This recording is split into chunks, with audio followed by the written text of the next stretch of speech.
भगवते वासुदेवाय। ओम नमो भगवते वासुदेवाय। ओम नमो भगवते वासुदेवाय। ओम नमो भगवते वासुदेवाय। ओम नमो भगवते वासुदेवाय।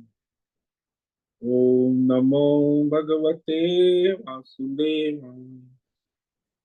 ओम नमो भगवते वासुदेवाय। ओम नमो भगवते वासुदेवाय। ओम नमो भगवते वासुदेवाय। ओम श्री परमात्मने नमो नमः। ओम गणपतये नमो नमः। गुरुभ्यो नमो नमः। ओम सरस्वती नमो नमः। ओम सहनाववतु सहनौ भुनक्तु सह वीर्यं करवावहै तेजस्विनावधीतमस्तु मा विद्विषावहै। ओम शांति शांति शांति। सदाशिवसमारंभां शंकराचार्य मध्यम अस्मदाचार्य पर्यन्तां वंदे गुरु परंपराम्।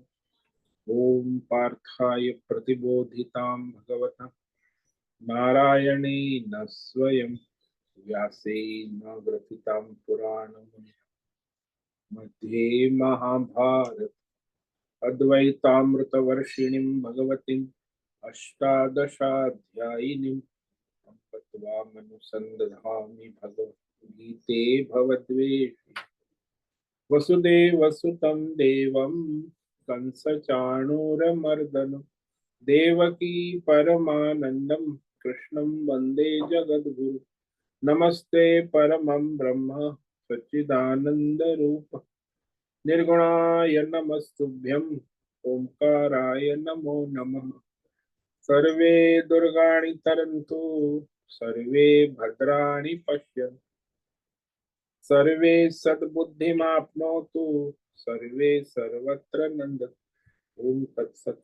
ओम ओम ओम। आप सभी ऑनलाइन नेटवर्क पर उपस्थित भगवद गीता श्रवण साधकों को आज ऋषिकेश से हमारा प्रातः का अभिवादन अभिनंदन अभिवंदन। हरि ही ओम हरि ही ओम हरि ही ओम। हम सबको आज का यह दिव्य दिन तन मन धन जन देश काल विषय वस्तु परिस्थिति अवस्था अध्यात्म भौतिक दैविक क्षेत्र व्यष्टि समष्टि सभी को अपने अपने पूर्व में अनंत जन्मों में किए हुए संचित पाप पुण्य धर्म अधर्म मिश्र कर्म के पके हुए फल स्वरूप वर्तमान में आज सभी को अपने अपने प्रारब्ध अनुसार परमेश्वरी अचिंत्य योग माया के माध्यम से प्रसाद स्वरूप में प्राप्त हुआ है। अतः आज का यह दिव्य दिन परमार्थ हेतु निष्काम सेवा यज्ञ देव यज्ञ ऋषि यज्ञ पितृ यज्ञ मानवता यज्ञ भूत प्राणी यज्ञ सात्विक दान शारीरिक वाचिक मानसिक तप निष्काम कर्म योग ध्यान योग भक्ति योग ज्ञान योग साधना स्वाध्याय वेद शास्त्रों का अध्ययन अध्यापन उपासना आराधना के लिए समर्पित करे और करवावे। अत्यंत दुर्लभ मनुष्य जीवन को परमार्थ हेतु सार्थक करे और करवावे। आज विक्रम संवत 2082 वैशाख मास कृष्ण पक्ष की द्वितीया तिथि है और ये रात्रि 2:28 तक है।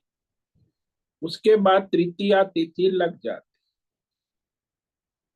आज अनुराधा नक्षत्र है, दोपहर 11:46 तक है। उसके बाद ज्येष्ठा नक्षत्र लग जाता है।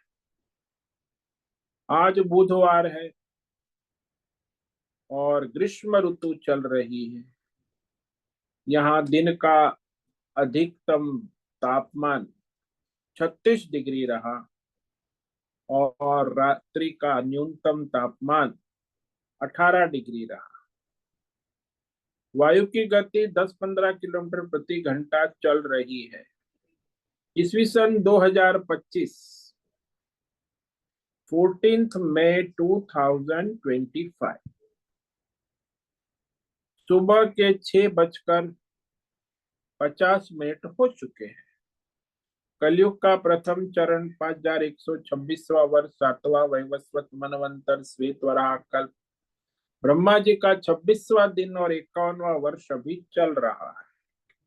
तो ऐसे अनंत कोटि ब्रह्मांडीय परमेश्वरी अचिंत्य योग माया में हमारा यह एक ब्रह्मांड, इस ब्रह्मांड में ये पृथ्वी लोक में समुद्र के ऊपर जम्बू द्वीप में विश्व का एकमात्र वैदिक राष्ट्र भारत में उत्तर हिमालय प्रांत में उत्तराखंड राज्य टिहरी जिले में हिमालयन शिवालिक पर्वतमाला के अंतर्गत मणिकूट पर्वत के ऊपर नीलकंठ महादेव के सामने ऋषिकेश नगरी में मुनि की रेती प्रांत में शीशम जाड़ी अवधूत बाड़ा आश्रम के सी ब्लॉक के पहले माले से 5 नंबर कमरे से गंगा किनारे से हम स्वामी उत्तमानंद सरस्वती भगवद गीता के आचार्य शिष्य स्वामी चिन्मयानंद सरस्वती महाराज चिन्मय मिश्र कैवल्याद्वैत वेद व्यास भगवदपाद शंकराचार्य की श्रृंगेरी संन्यास परंपरा से शिक्षित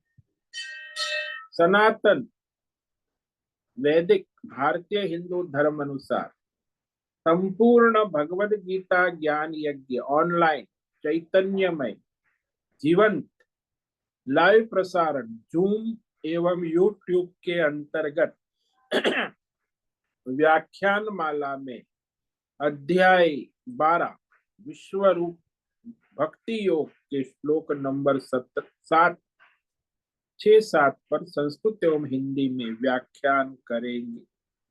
दिव्य पवित्र सरल व्यावहारिक सटीक पूर्ण वर्ण अक्षर पद वाक्य पंक्ति श्लोक अध्यायों की संगति संधि अन्वय शब्दार्थ वाक्यार्थ भावार्थ रहस्यार्थ के तत्वार्थ सहित वैदिक शास्त्र वेद व्यास साहित्य शंकर भाष्य एवं परंपरागत सन्यासी आचार्यों की टीका टिप्पणी सहित आज का यह भगवद गीता व्याख्यान करेंगे। कृपया आप सभी श्रद्धा भक्ति ध्यान से परिपूर्ण होकर के यह दिव्य श्रवण साधना करें। इसमें से कुछ ग्रहण करे, कुछ धारण करे, कुछ अपने जीवन में चरितार्थ करे और उसमें निरंतरता लाए। अपनी अपनी आध्यात्मिक भौतिक दैवी अशांति द्वंद्व मोह विक्षेपों से रहित होकर के अधार्मिक अशास्त्रीय अपरंपरागत भ्रम भ्रांतियों से रहित होकर के अपने अपने शरीर इंद्रिय प्राण मन वचन कर्म से एक रूप एकाग्र होकर के शुद्ध सात्विक सूक्ष्म भगवत विवेक बुद्धि करे। वेद शास्त्र एवं आचार्य परंपरा अनुसार विवेक करे और करवावे। पुनः पुनः इस व्याख्यान का श्रवण करे, मनन करे, चिंतन करे, लेखन करे, चर्चा विचार प्रचार प्रसार करे, लिंक भेजे, ग्रुप में शेयर, अपना और सबका परम कल्याण करे और करवावे। ओम तत्सत। ओम ओम ओम।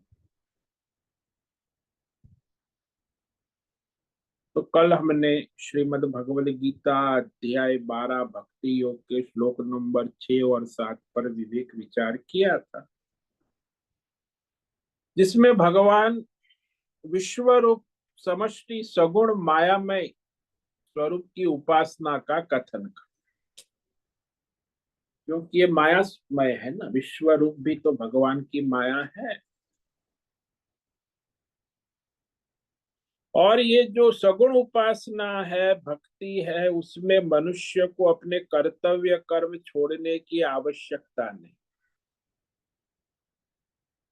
जो कुछ भी अपना स्वधर्म कर्तव्य यज्ञ दान तप करते हो वो परमात्मा के लिए करे, समर्पण करे।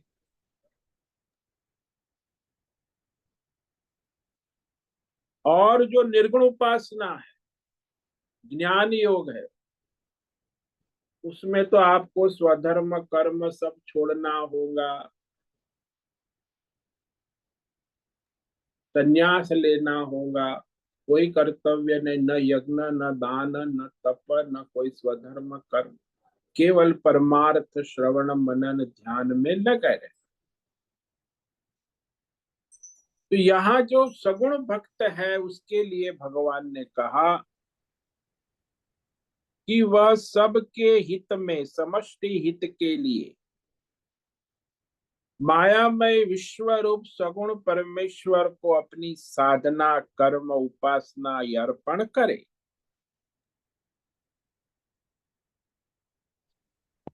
अब भगवान के लिए अर्पण करे, ये बड़ा सूक्ष्म बात है, ये कोई सामान्य चीज नहीं।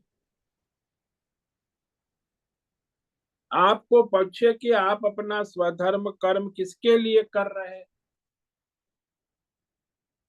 तो आप कहेंगे मैं अपने लिए कर रहा हूं, कर रहे हैं। ये तो कोई परमार्थ तो हुआ नहीं, विश्व रूप को समर्पित हुआ नहीं। अरे मुझे अपने लिए अपना स्वधर्म कर्म तो करना ही होगा, नित्य कर्म नैमित्तिक व्यवसायिक कर्म। तो अपने लिए कर्म करने वाले दुनिया में बहुत। कुछ लोग विवाह करके फिर शादी ब्याह करते हैं तो परिवार के लिए अपना स्वधर्म कर, हम दो हमारे दो, मेरा परिवार, मेरा बेटा मेरा पोता मेरी पोती, मेरा घर, बस। तो करते हैं सुबह से शाम, लेकिन उनका लक्ष्य केवल परिवार, परिवार के आगे अपने कमरे घर के दरवाजे के बाहर उनकी बुद्धि नहीं जाती। कई लोग जो एनजीओ समाज की सेवा में लग गए, समाज के लिए समर्पित एनजीओ, नॉन गवर्नमेंट, वो भी बड़े दिन रात कर्म करते हैं, स्वधर्म कर।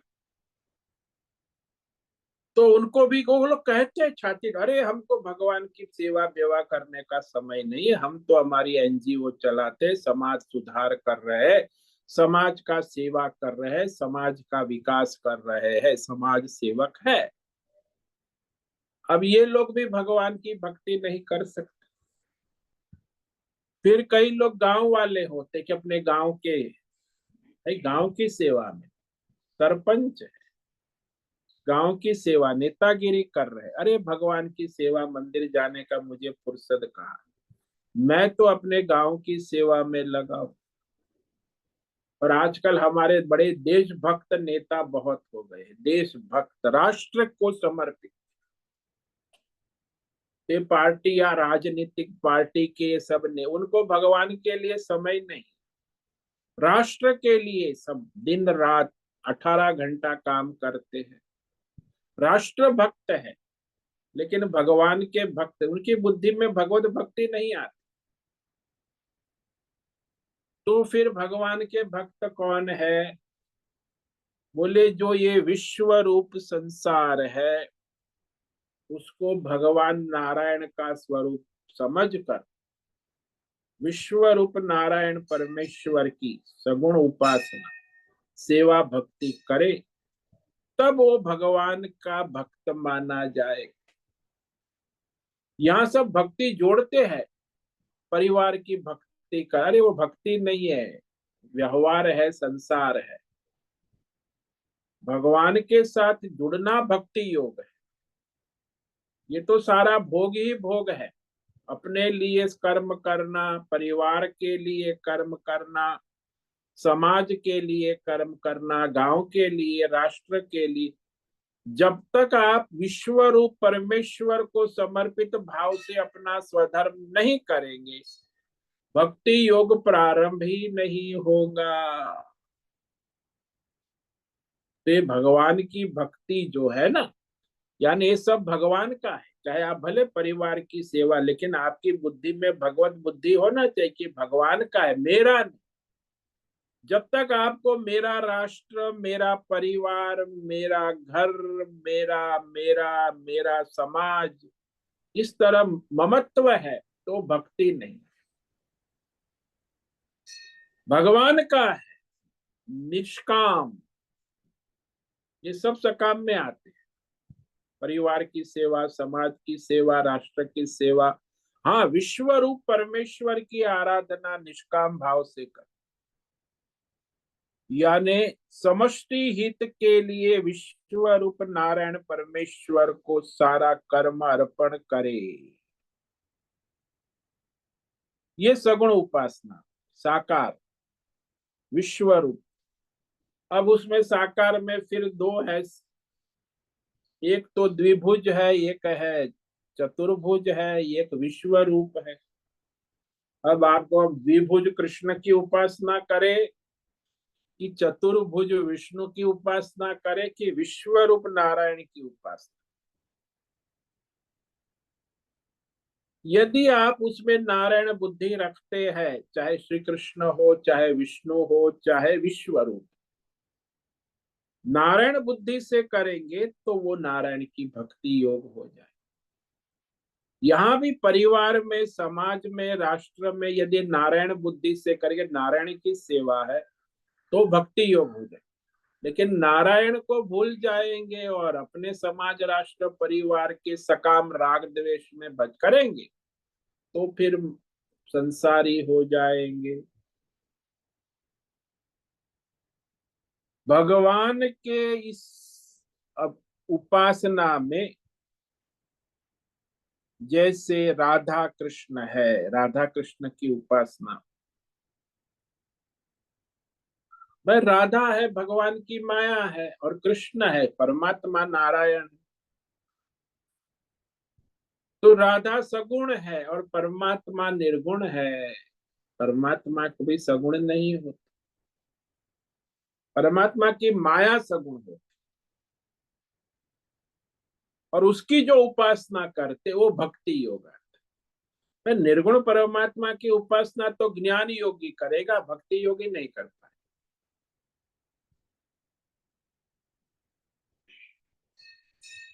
इसीलिए कहा मत पराहा, ये कह रहे हैं ये तो सर्वाणि कर्माणि मयि सन्न्यस्य मत्पराः अनन्येनैव योगेन माम ध्यायन्त उपासते। जो केवल परमेश्वर के परायण है, ये अपने परिवार, समाज और राष्ट्र और गांव इस तरह भिन्न नहीं है, सबको परमेश्वर नारायण रूप से भजते, तो उसे भगवत परायण कहे जाते। और अपना सर्वाणी कर्माणी, संपूर्ण नित्य नैमित्तिक 24/7, सुबह से शाम, जन्म से मरण, सारे जो कर्म है, व्यक्तिगत है, पारिवारिक है, सामाजिक है, राष्ट्रीय है, वैश्विक, प्राकृतिक, जो भी कर्म है, सब केवल नारायण परमात्मा को अर्पण करके, फल की चिंता छोड़ के, फल की चिंता करेंगे तो नारायण को अर्पण नहीं होगा, वो कर्म फिर फल को अर्पण हो जाए। इसीलिए नारायण को अर्पण करना है तो केवल कर्म पर ध्यान दे, फल की चिंता छोड़े। तो कर्मों को करते हुए, नारायण को अर्पण करते हुए, सारे कर्म जो ये विश्व रूप मायामय सगुण परमेश्वर को अनन्येन, यानी अनन्य, अन्य अन्य नहीं कि परिवार, समाज, राष्ट्र, ऐसे नहीं, अनन्येन केवल नारायण रूप से, अन्याश्रय का त्याग कर। नहीं नहीं, मुझे तो नारायण की सेवा का भी थोड़ा कर लेता हूँ, फिर अपना परिवार का भी कर लेता हूँ, समाज की सेवा भी, मैं तो फिर सब करता हूँ। तो ये अन्याश्रय, अन्य किसी का आश्रय नहीं, आश्रय केवल एक नारायण। आसरा इस जहां का मिले ना मिले, मुझको नारायण तेरा सहारा सदा। जब नारायण के सहारे चल, अनन्य नैव योगे, तो इस तरह अन्याश्रय का त्याग कर वह केवल नारायण को समर्पित निरंतर नारायण ध्यायंत, ध्यान करते, चिंतन, और उपासक, उपासना करते।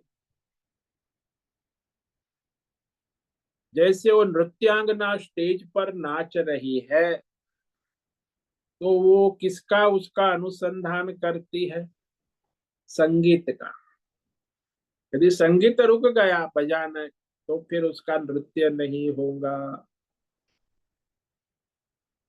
तो उसका जो अनुसंधान है नृत्य का, कर्म जो कर रही है नृत्यांगना, उसका अनुसंधान, नृत्य का अनुसंधान संगीत के साथ, बिना संग के उसका नृत्य नहीं हो पाएगा। ऐसे ही ये अपना स्वधर्म कर्म रूपी नृत्य करने के लिए भाई नारायण का संगीत का अनुसंधान करना आवश्यक। तो उपासना हो गई। एक नारायण ही, तो एक देव, एक जप, एक नारायण, एक गुरु, सब एकत्व होना चाहिए। भिन्न भिन्नता से, द्वंद्वात्मक बुद्धि से भक्ति नहीं, तो विभक्ति हो जाए। अरे मैं सुबह तो भगवान की सेवा पूजा कर लेता हूँ, फिर दिन भर तो अपना धंधा है ना, तो फिर वो धंधा हो गया अलग और भगवान हो गए अलग।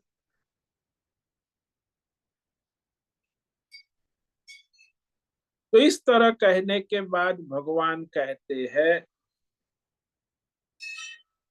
कि भक्तों जो इस प्रकार अनन्य निष्काम भक्ति विश्व रूप नारायण की सेवा रूप में करते हैं, उनका भगवान शीघ्र उद्धार करते हैं।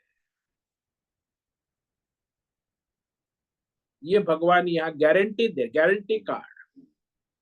आजकल बिना गारंटी कार्ड के तो कुछ काम होता नहीं बाजार में। ऐसे यहाँ भी भगवान गारंटी कार्ड दे, प्रतिज्ञा कर रहे कि जो निष्काम अनन्य भक्त है उसका उद्धार मैं स्वयं करता हूं और शीघ्र कर। वो कैसे? वो कह रहे हैं, तेषाम् अहं समुद्धर्ता मृत्यु संसार सागरा भवामि न चिरात् पार्थ मय्यावेशित चेतसा।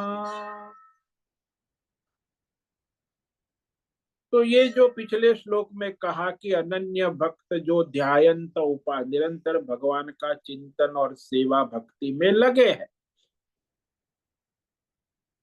ऐसे निष्काम अनन्य भक्त सगुण उपासक,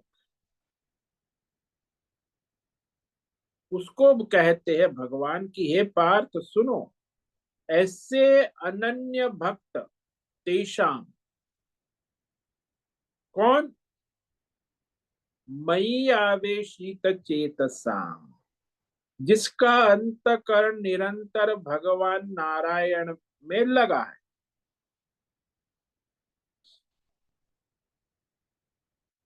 तो ऐसा जिसका मन भगवान नारायण में निरंतर लगा है, ऐसे अनन्य भक्त,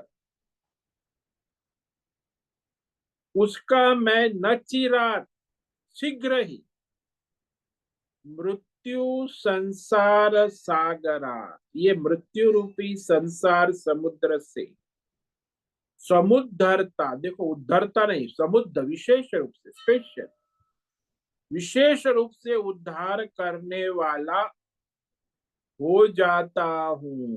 भवामी, होता हूं।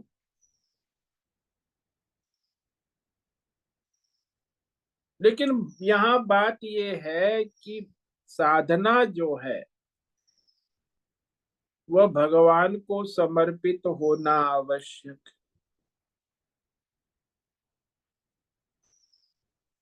जैसे मनुष्य उपासना करता है, उपासना का अर्थ क्या होता है? सगुण उपासना कहा ना।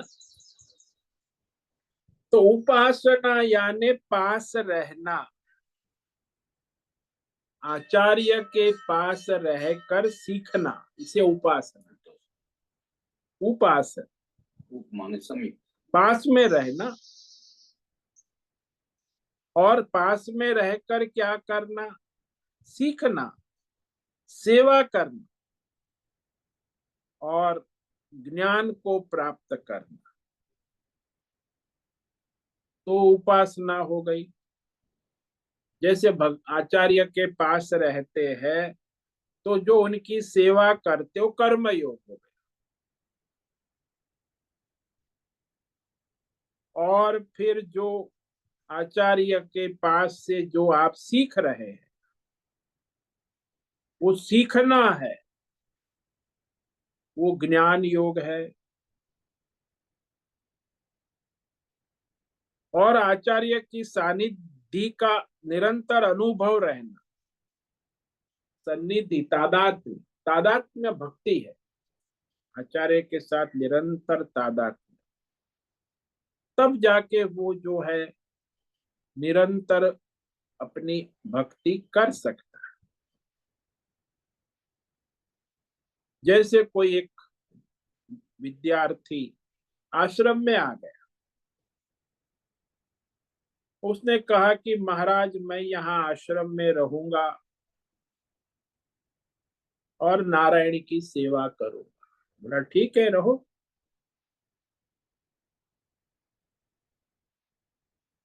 तो आचार्य के पास आश्रम में रहने लगे। उपासना क्या है उसकी, नारायण सेवा।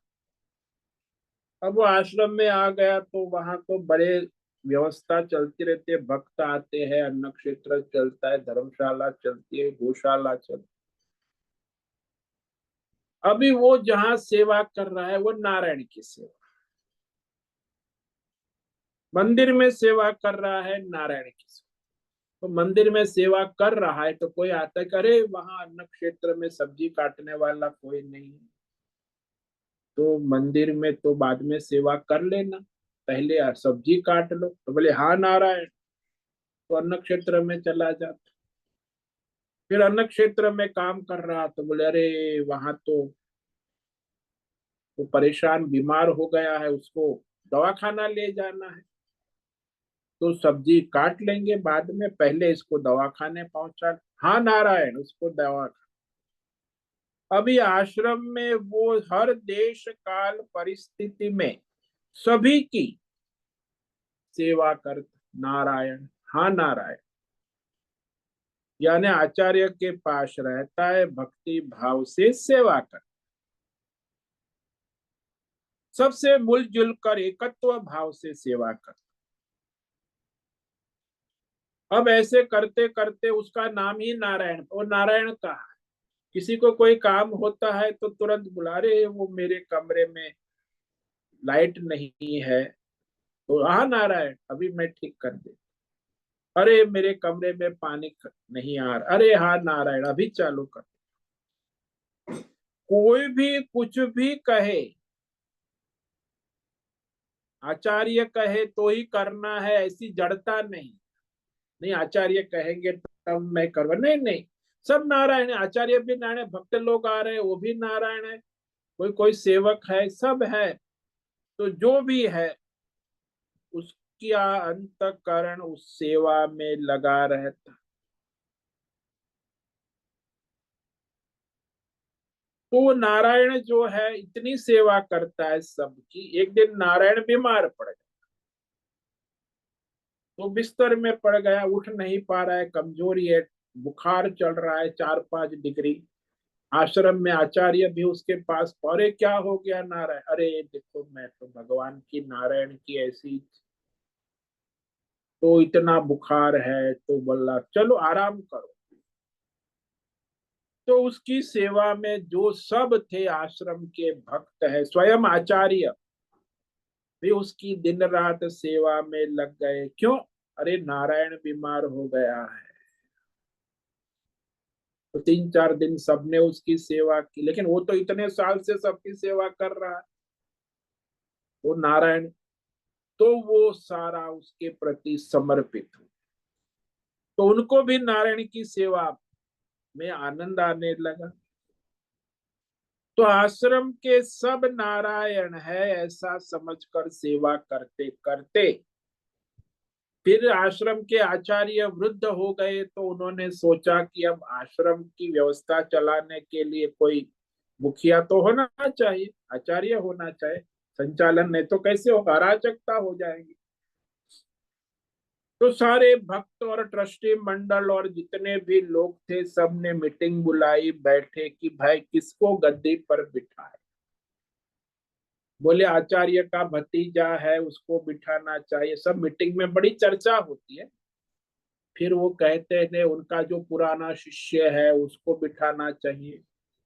तो ये सब बात चलती थी, राजनीति की बात बहुत चलती, कि इस तरह उसको गद्दी पे लेकिन आचार्य ने कहा कि देखो, मेरी गद्दी को चलाने वाला, संभालने वाला है, वो है ये नारायण। नारायण के सिवा मेरा उत्तराधिकारी कोई ठीक से चला नहीं पाएगा, किसी में योग्यता ही नहीं। तो उसे अपना उत्तराधिकारी घोषित, और फिर वो नारायण सेवा भी, फिर भी नारायण सेवा उनकी जारी। यानी जैसी भी स्थिति में, जब आया था तब लंगोटी पहनकर झोली से आया था, एक सामान्य विद्यार्थी। तभी भी वो नारायण था। सेवा करते करते 25 साल के बाद वो आश्रम का आचार्य पति बन गया, तो भी वो नारायण की सेवा में लगा रहा। तो भगवान कहते, ऐसे भक्त की मैं शीघ्र ही समुद्धरता, इस संसार के सारे बंधन से मुक्त करा देता हूं। संसार सागरा कैसे? बोले शीघ्र ही, क्योंकि उसका समर्पण है। देखो, जहां समर्पण होता है वहां अहंकार नहीं, और जहां अहंकार है वहां कभी समर्पण नहीं। एक बार भगवान द्वारकाधीश बैठे हुए थे अपने द्वारका दरबार में। तो उन्होंने देखा कि ये जो मेरा गरुड़ वाहन है, उसको थोड़ा अहंकार चढ़ गया कि मैं भगवान का सेवक हूँ, इतना तेज चलता हूँ, भगवान मेरी पीठ पर बैठते हैं। तो गरुड़ जी को बड़ा अभिमान हो। और सत्यभामा बड़ी सौंदर्यवती थी ना, सबसे ज्यादा अष्टपट, तो उसको भी अभिमान का, मेरे जैसा सौंदर्य मिस यूनिवर्स, मिस वर्ल्ड कोई नहीं है। उसे उसका सौंदर्य का अभिमान भगवान को पता चल गया। और वो चक्र था जो सुदर्शन चक्र, वो सुरक्षा चक्र था, द्वार चौकीदारी करता था। उसे भी अब मेरे जैसा चौकीदार कौन है, भगवान की द्वारका की रक्षा मैं करता हूँ। भगवान ने सोचा ये मेरे भक्त है, और इस तरह अहंकार में आ जाएंगे तो चौपट हो जाएगा मां। तो उनके अहंकार को दूर करने के लिए भगवान श्री कृष्ण ने गरुड़ को बुलाया। अरे गरुड़ जी आइए। हाँ प्रभु, क्या सेवा, क्या आज्ञा। देखो गरुड़ जी, मैंने कई समय से मेरे भक्त हनुमान जी के दर्शन नहीं किए, तो हनुमान जी के दर्शन करने, तो तुम जाओ चित्रकूट पर्वत पर, वहां हनुमान जी होंगे, ध्यान कर। तो उन्हें ले आओ, शीघ्र बुला के ले आओ। गरुड़ कहते उसमें क्या, मैं अभी अभी चलता। हनुमान जी को लेने गए चित्रकूट पर्वत पर। हनुमान जी वहां बैठे थे ध्यान में। गरुड़ जी आए, नमो नारायण। हनुमान जी, क्या बात है? बोलो कि भगवान ने आपको याद किया है। अरे भगवान मुझे याद, दर्शन तुरंत आने को कहा है। अरे भगवान ने तुरंत आने को कहा, चलो मैं आता। बोले हनुमान जी, आप ऐसे चलते चलते चित्रकूट से चलेंगे द्वारका तक, कब पहुंचे, कितने दिन हो जाए। आप मेरी पीठ पर बैठ जाओ, मैं तुम्हें द्वारका पहुंचा देता हूँ। भगवान की सेवा। वो बोले नहीं, आप चलिए, मैं आ रहा हूँ। नहीं, गरुड़ को तो बड़ा अभिमान। तो उन्होंने गरुड़ को धक्का मार दिया, तो वो जाके वहां समुद्र में गिर गया। हनुमान जी तो तुरंत एक छलांग लगाए कि सीधे द्वारका में उतर गए। द्वारका में तो द्वारपाल तो सुदर्शन चक्र था, उसको भगवान ने कहा किसी को अंदर आने नहीं देना आज, तो किसी को अंदर नहीं आने देना। सुदर्शन चक्र ने कहा भगवान की आज्ञा। हनुमान जी कहते हैं ऐसे भगवान ने मुझे बुलाया है, शीघ्र आने को कहा है, मिलने को कहा है, तुम कैसे मुझे रोक सकते। तो उन्होंने चक्र को अपने बगल में दबा दिया, तो उसकी बोलती बंद हो गई। हनुमान जी, सुदर्शन चक्र चुप हो गए। फिर हनुमान जी तुरंत अंदर गए दरबार में, तो वहां उसको तो भगवान थे कृष्ण, उस समय कृष्ण समझे ये मेरा भगत है वो, लेकिन वो मुझे राम, तो भगवान ने राम के रूप में प्रकट और रुक्मणी को कहा कि तुम्हें सीता का रूप धारण करना होगा। जानकी बोले वो तो मैं से नहीं होगा, मैं तो रुक्मणी ही रहूं। तो जैसी आपके भगवान ने तो कहा, लेकिन वो मानी नहीं। तो हनुमान जी आ गए, दंडवत प्रणाम किया, हाँ प्रभु जी, ओम नमो नारायण। अरे आ गया तेरे दर्शन के लिए, मैं लालायित था। तो हनुमान जी कहते भगवान बात तो मैं भी प्रसन्न हो गया, आपके दर्शन हो गए, लेकिन मुझे एक संशय हो रहा है कि आप तो जानकी को अपने पास बिठाते हैं, सीता माता को, उसके सिवा तो कभी आपके पास कोई स्त्री बैठी नहीं है, तो ये दासी कौन है जो आपके पास में बैठे। कृष्ण भगवान कहते हैं ऐसा है ना, ये हमारे द्वारका का ये सब परंपरा है, तो वो बैठी है। अच्छा अच्छा, लेकिन कहाँ है हमारी जानकी सीता माता। तो वो रुक्मणी के सौंदर्य का अभिमान छूट गया कि अरे इस हनुमान जी ने मुझे दासी कह दिया। वो खड़ी होके चली गई। इस तरह भगवान ने भक्त के द्वारा ही भक्त का अभिमान दूर कर दिया। कभी कभी भगवान स्वयं अभिमान दूर नहीं करते, भक्त के द्वारा ही भक्त का अभिमान हटा देते हैं, उसका उद्धार कर देते। तो इस तरह यहाँ देखा जाए तो भगवान चाहे तो तुरंत ही मनुष्य को इस संसार सागर से बचा लेते हैं। कि जिसको भगवान की श्रद्धा है, समर्पण है, भक्ति है, अनन्य भक्ति, निष्काम, उसके लिए भगवान लालायित होते। जैसे एक दृष्टांत को, एक भक्त था, वो अपने गुरु जी को मिलने के लिए वहां जंगल में गया, तो कुटिया में रहते थे, झोपड़ी। तो झोपड़ी के अंदर ध्यान में बैठे थे, बाहर से कुंडी लगाए, तो भक्त एक बैठा, उसने कहा क्या है महाराज जी तो ध्यान में बैठे। वो भक्त आया, बड़ी श्रद्धा से आया था कि भगवान ध्यान भजन में बैठे हैं, तो आप शाम को आइए। वो भक्त ने कहा ठीक है, तो मैं तो जाता हूँ, शाम को आऊंगा। उसने कुटिया की 7 प्रदक्षिणा की, वहां दरवाजे पर दंडवत प्रणाम किया, मिठाई रखी, फल रखा, दक्षिणा रखी, और नमस्कार करके वो अपने धर्मशाला में चला गया कि मैं शाम को आऊं। तो महात्मा जी ध्यान करके दोपहर को भिक्षा के लिए बाहर निकले, तो देखा कि ये मिठाई का डब्बा, ये फल और ये दक्षिणा। बोले कौन आया था? बोले एक भक्त आया था, उसको कहा तुम शाम को आना। 7 प्रदक्षिणा की कुटिया की, दंडवत प्रणाम किया, फल चढ़ाए, फूल चढ़ाए, मिठाई चढ़ाई, दक्षिणा रखी, और चला गया। अरे ऐसा कोई भक्त है तो उनको शाम तक इंतजार नहीं करना होगा। कहाँ रुके हैं? बोले धर्मशाला, चलो चलो हम मुझसे, मैं भिक्षा भी बाद में लूंगा, आज भिक्षा अभी पहले उसको मिलूंगा, मेरा अनन्य भक्त। तो महात्मा जी तुरंत उस भक्त को मिलने के लिए धर्मशाला में चले गए। इसे कहते अनन्य भक्ति जिसकी है, भगवान उसके ओर दौड़े चले आते हैं। अनन्य भक्त एक कदम चलता है तो भगवान 100 कदम दौड़ते हैं। और निष्काम भक्त है ना, अनन्य। लेकिन सकाम वाला है तो भगवान तो उसका कर्मों का हिसाब फल ही देते, जैसी कामना कर्म है। तो भगवान को उनकी ओर दौड़ने की आवश्यकता नहीं। यहाँ अभिमान रहित समर्पित भक्त जो होता है ना,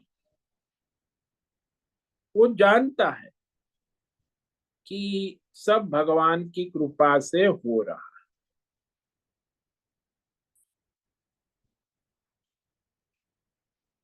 और सम्मान किसको मिल रहा है?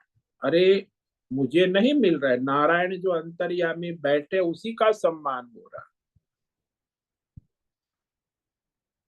तो ये जो शब्द यहाँ है नचिरात,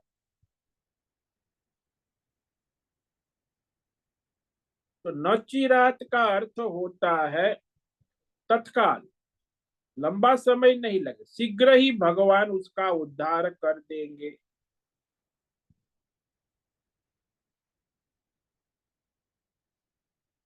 तो वह इस जन्म में या तो बहुत से 2 जन्म या 3 जन्म, उसके आगे उसको कोई परेशानी नहीं। ज्यादा से ज्यादा भक्त को 3 जन्म तक इंतजार करना, अधिकतम अधिक 3 जन्मों का विलंब हो सकता है। तो उसका उद्धार हो जाता। जैसे जड़ भरत की कथा भागवत में आती है ना, भगवान के भक्त चक्रवर्ती राजा सब छोड़ छाड़ के वन में भगवान का भजन कर, तो उनका उसी जन्म में उद्धार होना था, लेकिन उनकी आसक्ति हो गई हिरण में। तो एक हिरण की आसक्ति के कारण उसे एक जन्म बढ़ गया, हिरण का जन्म लेना पड़ा। उसके बाद फिर वो जड़ भरत और उनका मोक्ष हो गया। तो इस तरह जो अनन्य भक्त है उसका कभी तीसरे जन्म में निश्चित ही परमार्थ सिद्ध हो जाता है। किसका? मैया वेशित चेतसा, जो भगवान के मायामय सगुण विश्व रूप की सेवा भक्ति में लगा है उसका, जिसका अंतकरण विश्व रूप संसार में नारायण भाव से लगा हुआ। जो भी संसार के अनुभव में आता है वह सब मेरे विश्व रूप नारायण परमेश्वर ही है। तो मैं जो भी अनुभव करने वाला जीव भी और ये मायामय जगत विश्व रूप सब परमेश्वर। देखो, यहाँ भेद नहीं, जीव और जगत का भक्त में भेद नहीं कि मैं जीव भी नारायण का स्वरूप हूँ, ये जगत भी। दृष्टा जीव है, दृश्य जगत। तो मैं दृष्टा जीव नारायण का स्वरूप हूँ, और ये दृश्य जगत वो भी नारायण। तो ये नारायण का स्वरूप मतलब नारायण की माया। नारायण नहीं समझ लेना, जीव भी नारायण की माया है और जगत भी नारायण की माया है। इसीलिए वो नारायण की ओर देखता है।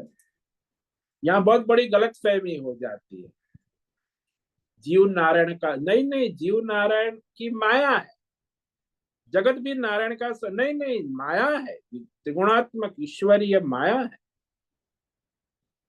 वो है नारायण की, ये बुद्धि उसकी होती है। ये मेरी तेरी माया है ऐसा नहीं, ये ममत्व नहीं होता, अहंकार नहीं होता। वो कहता ये सब भगवान मेरे प्यारे नारायण की माया है, चाहे जीव हो चाहे जगत। तो जब उसकी नारायण बुद्धि दृढ़ हो जाती है तो भगवान कहते हैं कि मैं उद्धार उसका शीघ्र कर देता हूं। जब तक उसकी जीव और जगत मायामय जीव जगत में नारायण बुद्धि नहीं होती, भगवत बुद्धि नहीं, तो वो संसार के चक्र में घूमता रहता। इसीलिए तब तक कोई उद्धार की आशा नहीं है। दृढ़ता होना आवश्यक कि दृश्य जगत और दृष्टा जीव दोनों केवल परमात्मा की माया ही है। इसमें मेरा तेरा कुछ नहीं है, सब परमात्मा की, नारायण की माया है। ऐसा जिसकी बुद्धि में दृढ़ निश्चय हो चुका है, और ये निश्चय हर क्षण हर कण कण में बना रहना। कण कण क्षण क्षण यह निश्चय है कि ये जीव जगत और ये संसार मेरे प्यारे नारायण की त्रिगुणी माया है, और मेरा रिश्ता इस माया से नहीं, मेरा रिश्ता उस नारायण से है। वो माया की सेवा करता है, लेकिन उसका संबंध किससे है? नारायण। तो उसे उद्धार भगवान शीघ्र कर। जैसे दृष्टांत ले लो ना, कि वो जो कन्या होती है उसका सगाई हो जाती है, फिर वो उसका विवाह हो जाता है, धूमधाम से माता पिता विदाई करते हैं। अब वो ससुराल चली जाती है पति के साथ। अब हमारे सनातन धर्म में पति परमेश्वर है, पत्नी परमेश्वरी है, ये उनको पाठ पढ़ाया जाता है विवाह के समय। लेकिन फिर भूल जाते, लड़ाई झगड़ा करने लगते। तो भाई पति परमेश्वर है, पत्नी परमेश्वरी है, तो वो तो पतिव्रता पति की सेवा करती है, परिवार की सेवा करती है, और सदा समर्पित रहती है। सब हिसाब किताब रखती है, घर का, बाहर का, रिश्तेदारी का, लेकिन वो पति के लिए करती, और सारा काम उसने किया वो पति को समर्पित। ये मेरे पति का घर है, ये मेरे पति का परिवार है, ये मेरे पति का मित्र है, तो जिसकी भी सेवा करेंगे उसमें उसकी पति बुद्धि हो, उसके सिवा उसका किसी से कोई संबंध नहीं होता व्यक्तिगत। तो जैसे पतिव्रता नारी अपने पति के लिए सुबह से शाम, जन्म से मरण, अपना सारा कर्म करती है, स्वधर्म, सेवा, भक्ति, उपासना, तो वह शीघ्र ही अपने परमेश्वर पति को प्राप्त, यानी परमेश्वर ही पति है, ऐसी बुद्धि को प्राप्त हो जाए। सेवा ऐसे करने से फिर वो पतित्व तो खत्म हो जाता है, वो जो जीव है, जगत है, उसकी बुद्धि समाप्त। ये नारायण है, सब नारायण, ये नारायण की माया है, संसार और जीव है। तो उसके माध्यम से उसने अपने नारायण को प्राप्त कर लिया। नारायण की माया की निष्काम सेवा करने से वो अपने संसार की मोह माया से छूट गए। यदि नारायण की माया का सकाम भाव से करेंगे तो संसार की माया में घूमता रहे, तो माया से छूटने का कोई उपाय नहीं है तो दोनों भगवान की माया। एक सकाम है जो माया में घूमता रहता है, और दूसरा निष्काम भक्त है, वो माया से छूटकर भगवतमय हो जाता है। तो इतना फर्क। इस तरह कहने के बाद अब इस माया से छूटने के लिए भगवान की भक्ति, तो वो सगुण उपासना करनी आवश्यक है। ये अब आगे भगवान कहेंगे कि श्लोक नंबर 8 से 11 चार प्रकार की सगुण भक्ति साधना भगवान कहेंगे। अपनी अपनी योग्यता के अनुसार मनुष्य कर सकता है। तो ये जो पहली साधना भगवान कहने जा रहे हैं वो है मन और बुद्धि को भगवान में स्थिर करना। इस श्लोक को आज पढ़ेंगे, इस पर विचार कल करेंगे। मय्येव मन आधस्त्व मयि बुद्धिम निवेशय निवशिष्यसि मय्येव अत ऊर्ध्वं न संशयः। मय्येव, मय्येव यानी आप निर्गुण में तो नहीं जा सकते। सगुण जो मायामय ईश्वर रूप ईश्वर है, सगुण ईश्वर के बारे में उसके अनुसार संकल्प विकल्प निश्चय करो कि मैं जो भी कर रहा हूं, करा रहा हूं, वो सब इस विश्व रूप सगुण ईश्वर को सेवा के रूप में है।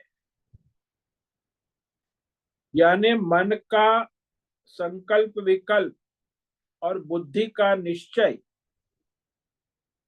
केवल नारायण के लिए है। नारायण की माया है और हम नारायण, हमारा संबंध नारायण से है, माया से। लेकिन माया की सेवा करते क्योंकि नारायण की है इसलिए। तो इस तरह मन और बुद्धि अपने नारायण की सेवा में लगाओगे तो क्या होगा? तो फिर तुम क्रम से मुझे ही प्राप्त कर लोगे, इसमें कोई संशय। इस श्लोक पर हम कल विचार करेंगे। तो आज जो हमने विवेक विचार किया, इसमें भगवान ने सगुण विश्व रूप परमेश्वर की आराधना का रहस्य। अब आपकी बुद्धि में जो अनेक कंपार्टमेंट है कि मुझे मेरे लिए भी कुछ करना है, परिवार के लिए भी कुछ करना है, समाज के लिए भी, गांव के लिए भी, राष्ट्र के लिए भी, और विश्व के लिए भी, प्रकृति के लिए भी, अनेक एनजीओ संस्था, ये सब भ्रम छोड़कर जो भी प्रारब्ध के अनुसार स्वधर्म है वो केवल ईश्वर रूप नारायण की सेवा रूप में करे। इसे सगुण भक्ति कहते हैं। ये तो सर्वाणि कर्माणि मयि सन्न्यस्य मत्परा अनन्येनैव योगेन माम ध्यायन्त उपासते। जो भगवान नारायण के परायण रहने वाला भक्त है वो अपने सारे कर्म प्रारब्ध के अनुसार वर्तमान में जो भी कर्म है, नित्य कर्म, नैमित्तिक कर्म, यज्ञ, दान, पाप पुण्य, धर्म अधर्म मिश्र, वैदिक लौकिक, सर्वाणी कहा, केवल नारायण को समर्पित करे, विश्व रूप नारायण की सेवा में समर्पित। तो इस तरह परमेश्वर की अनन्य भक्ति योग से जो नारायण का निरंतर चिंतन करता है, ध्यान, उपासते यानी सेवा करता है, तो ऐसे अनन्य भक्तों का भगवान ने कहा तेषाहं समुद्धर्ता मृत्यु संसार सागरात् भवामि न चिरात् पार्थ मय्यावेशित चेतसाम्। सो उन निष्काम अनन्य भक्त जिसका मन बुद्धि अंतकरण परमात्मा में लगा है, मय्येव आशित चेतसा, अंतकरण, उसके लिए भगवान ने कहा कि मैं स्वयं शीघ्र ही उसे ये मृत्यु संसार सागर से समुद्धरता, अच्छी तरह सम्यक उद्धार करने वाला होता हूं। भवामी का हो जाता हूं, उसका उद्धार करने वाला मैं स्वयं हो जाता। ओम नमो नारायणाय, ओम नमो नारायणाय, ओम नमो नारायणाय, ओम नमो नारायणाय, ओम नमो नारायणाय। कायेन वाचा मनसेन्द्रियैर्वा बुद्ध्यात्मना वा प्रकृते स्वभावात् करोमि यद्यत् सकलं परस्मै नारायणायेति समर्पया। ओम सर्वे भवन्तु सुखिनः, सर्वे सन्तु निरामयाः, सर्वे भद्राणि पश्यन्तु, मा कश्चित् दुःखमाप्नुयात्। अस्तु मा सद्गमय, तमसो मा ज्योतिर्गमय, मृत्योर्मा मृतंगमय। ओम पूर्णमद पूर्णमिदं पूर्णात् पूर्णमुदच्यते पूर्णस्य पूर्णमादाय पूर्णमेवावशिष्यते। ओम शांति शांति शांति। शंकरं शंकराचार्यं केशवं बादरायणं सूत्र भाष्य कृतौ वंदे भगवन्तौ पुनः पुनः। ईश्वरो गुरुरात्मेति मूर्ति भेदं विभागिने व्योमवद्व्याप्तदेहाय दक्षिणामूर्तये नमो नमः। ओम गुं गुरुभ्यो नमो नमः। ओम तत्सत् ब्रह्मार्पणमस्तु। ओम ओम ओम।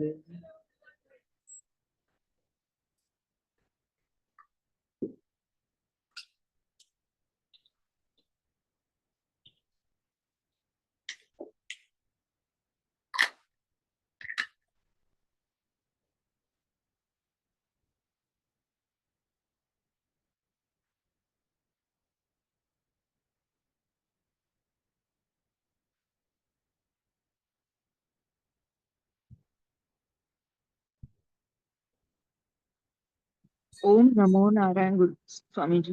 हाँ बोलो हेमा। स्वामी जी, अभी जो आपने कहा कि जहाँ समर्पितता होती है वहाँ अहंकार होता है, ऐसे? नहीं होता। हाँ वही ना, जहाँ समर्पितता होती है वहाँ अहंकार नहीं रहता है ना। वो दोनों साथ में नहीं रह सकते।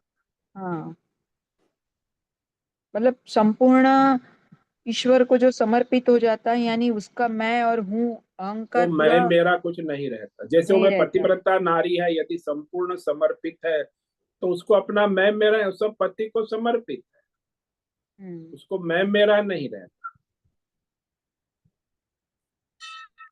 समर्पण नहीं है तो फिर अपना चलता है उसका अपना बैंक अकाउंट और अपना खेल। हम्म। वहाँ कर्ता भोक्ता भाव रह जाता है। हाँ उसमें तो कर्ता भोक्ता अहंकार सब रहेगा। हम्म। और ये संपूर्ण समर्पितता ये निष्काम कर्म से ही आती है। हाँ निष्काम कर्म, सकाम करने से तो अहंकार बढ़ता है, हम्म कर्म का फल मिलता है, फिर अहंकार बढ़ता है। कर्म भी अहंकार से होता है, फल भी अहंकार बढ़ाता है। वो तो अहंकार के चक्कर से तो आप निकलेंगे ही नहीं। कर्म करो, फल भोगो, फल प्राप्त करो, तो वो तो अहंकार की चेन चलती रहेगी।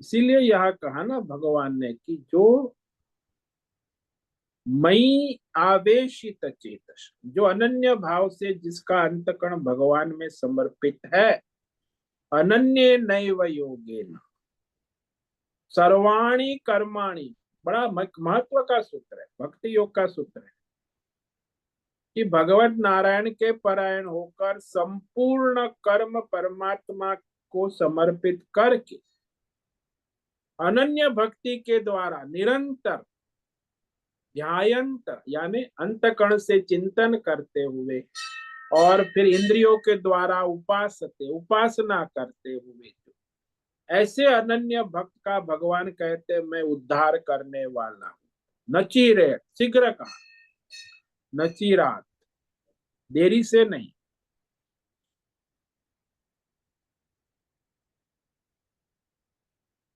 तो ये तो सीधी भगवान बात कर रहे हैं, इसमें स्पष्ट है कि इसमें आपकी अनन्य भक्ति योग जो है वही आपका मुख्य आधार बन जाता। और सर्वाणी कर्माणि, अब देखो मैं यहाँ कहता हूँ, लोगों भगवान की भक्ति कर, भगवान की भी भक्ति करते, फिर अपने लिए भी करते हैं, अपने परिवार के लिए भी, अपने समाज के लिए एनजीओ संस्था चलाते, और भगवान की सेवा भी करते, ये सब सुबह से शाम लगे रहते हैं। तो उनका क्या होगा? ये सारे भेद भ्रम छोड़कर ये सब भगवान की माया है।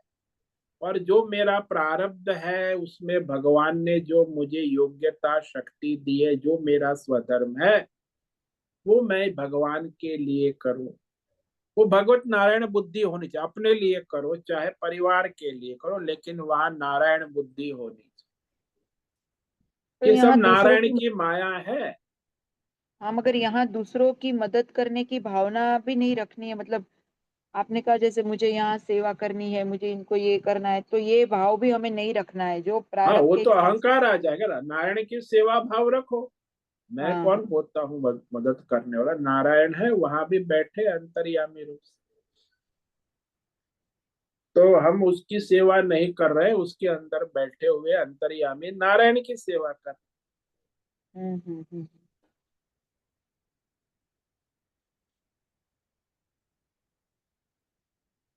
तब वो निष्काम होता है, नहीं तो फिर सकाम हो जाए। अहंकार, सकाम में अहंकार बढ़ता ही है, कभी हम्म घटता नहीं। और मनुष्य सकाम कर्म ही करता है, और उससे वो अहंकार उसका पोषित होता है। हम्म निष्काम करेगा तो ही समर्पण आएगा ना, सकाम में समर्पण कहाँ है? हम्म। तो सूक्ष्म अहंकार की पुष्टि होती है। हाँ, वो सकाम कर्म में तो अहंकार की पुष्टि ही होती है, और कुछ नहीं। मैंने यज्ञ किया, मैंने दान किया, मैंने ये किया, मैं, वो बोलते भी रहते अहंकार। वो अहंकार ही बोलता है, उसके कभी ऐसा नहीं कि नारायण ने किया, नारायण की कृपा से हुआ। वो सारे जीव मैं और मेरा अहंकार और ममकार में भ्रमित रहते हैं। हालांकि मेरा नाम की कोई चीज है, सब नारायण की माया है। और आप जीव हो तो आप भी तो नारायण के अधीन हो। तो जीव और जगत में कोई मेरा तेरा है ही नहीं, सब नारायण की माध्यम से चल रहा है। लेकिन वो तो अहंकार आ जाता है, तो फिर नारायण कहाँ से आएंगे? ये दोनों साथ हम्म। में नहीं रह सकते। मैं करता हूं तो नारायण करता कैसे होगा? जब नारायण करता है तो मैं करता कैसे हो? दो करता कैसे हो सकते?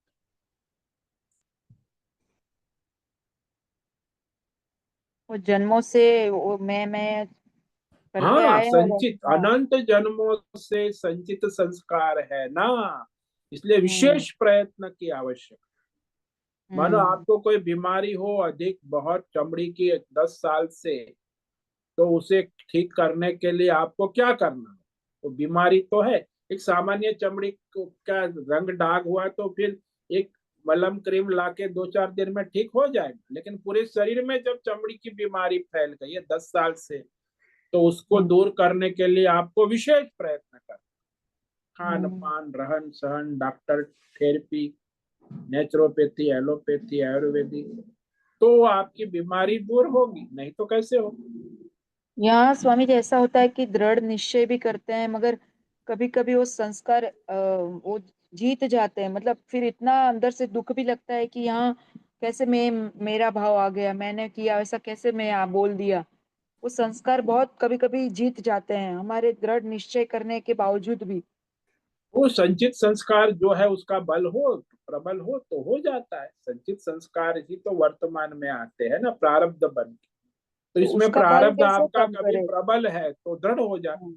प्रारब्ध यदि मध्यम है तो आपके काबू में हो जाता है, मंद प्रारब्ध है तो काबू में कर लेते। तो उसका बल कम नहीं कर सकते हैं क्या, वो संचित संस्कारों के बल को। वो तो भगवान का स्मरण, सेवा, समर्पण जितना आप दृढ़ रखोगे उतना आप कम हाँ, कर सकते। तो उसकी कृपा से ही होता है। हाँ, भगवान का अनुग्रह, कृपा और आपका समर्पण, हाँ हाँ। दोनों आवश्यक है ना। हम्म।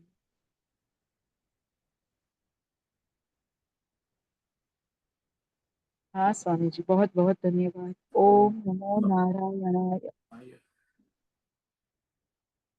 ठीक है, आज उपस्थित है प्रकाश आनंद दोषा, होस्ट है नैना पुरोहित, राय बहादुर, अनुराधा जेठे, आशा कोटक, बीबी शर्मा, जीवी कुमार, हेमा कोटक, इला जोशी, जयंती पांडा, करुणा कोहली, पंकज भट्ट, पृथ्वीराज मालव, राजेश मोलकर, राम सेवक यादव, संजीवनी, श्रीरंग रानडे, सुचिता पाटिल, सुनील ठाकुर, उषा मेनन, विशाल बेड़ेकर और अंजलि जोशी। तो सभी साधकों का आज का दिन मंगलमय हो, निष्काम परमार्थ करे और अपना परमार्थ में लगे। सबको आज का ओम नमो नारायणाय। ओम नमो नारायण। ओम नमो ओम नारायण। ओम नारायण नमो नारायणाय। नारायण। सबको ओम नमो नारायणाय। ओम नमो नारायणाय। ओम नमो नारायण स्वामी जी। मुझसे निवेदन है आज का सत्संग पूर्ण करें। ओम नमो नारायणाय। आज का दिव्य सत्संग हम यही पूर्ण करते हैं। सभी साधकों को ओम नमो नारायणाय।